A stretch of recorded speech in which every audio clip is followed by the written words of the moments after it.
La Constitución mexicana de 1917 fue un hito histórico, ya que sus principios legales fueron bastante adelantados para su época. Mucho antes de que los bolcheviques irrumpieran la escena en el Palacio de Invierno, pues en México la clase trabajadora logró un avance pequeño y significativo en la lucha de clases. El movimiento popular se desarrolló durante casi 20 años para que la lucha social pudiera contemplarse en la legislación del país. Los derechos humanos no fueron ninguna concesión de las clases dirigentes, sino que la clase trabajadora se las arrebató abiertamente de las manos dentro de una revolución violenta. Ricardo Flores Magón, Camilo Arriaga, Santiago de la Hoz fueron los precursores de la Constitución mexicana, debido a que los principios de 1917 fueron levantados por los clubes liberales de 1901 a 1904. Los tres pelearon por un México democrático, laico y popular. Su lucha contra la dictadura de Porfirio Díaz también fue la guerra en contra de una sociedad antiobrera.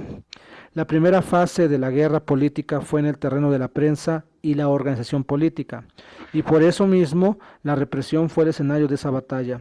Los clubes liberales fueron acosados políticamente hablando y sus líderes terminaban en la cárcel o con un intento de asesinato.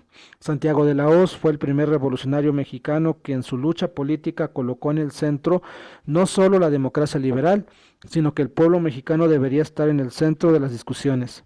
Mucho antes de 1906, en la Ciudad de México, en 1903, los clubes liberales discutían la pertinencia de una reforma agraria o laboral, ya que los problemas del país no se iban a solucionar con simples modificaciones en el cambio de mando. Entonces, tres líneas se abrieron en ese momento: la lucha por los derechos laborales progresistas, recuperar la soberanía de los frutos del suelo y subsuelo de nuestra nación, y una educación popular. Frente a la resolución del movimiento de la vanguardia, Díaz desplegó operativos represivos masivos en todo el país y los liberales tuvieron que salir a Estados Unidos. Ricardo Flores Magón y una vanguardia muy específica redactaron en 1906 el famoso Manifiesto del Partido Liberal Mexicano, en donde ellos pusieron el acento sobre una columna vertebral sobre una carta magna nueva. Los pilares fueron la democracia, el Estado laico, la defensa de la soberanía nacional, los derechos laborales, la educación popular y la liberación de la mujer. Los revolucionarios entendieron muy bien una cosa en aquella época: ningún cambio institucional puede venir de la pasividad del movimiento popular, y la organización de los trabajadores se vuelve central en ese propósito.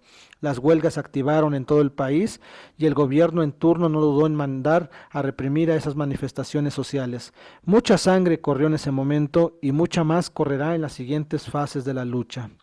El movimiento popular llevó a Francisco I. Madero a la silla presidencial y México transitó a la democracia moderna a casi 30 años de una dictadura rapaz. Pero el movimiento llevó a un personaje bastante tibio y su posición se diluyó frente a los retos de la nación en ese momento. Su pecado fue traicionar al movimiento popular que lo llevó a ese lugar e hizo todo lo contrario: negociar con las élites. El resultado se puede ver en las páginas de la historia. Cuando alguien duda en el proceso revolucionario, entonces la caída será inevitable. El golpe de Estado se hizo vigente en ese momento y el presidente Madero cayó lamentablemente. Otra vez el movimiento popular se levantó dentro de la coyuntura y el movimiento popular se hizo presente para salvar al país de las garras de las oligarquías. En el periodo del golpe de Estado hasta la redacción de la Constitución de 1917, el movimiento popular presentó al menos una serie de propuestas organizativas a nivel constitucional.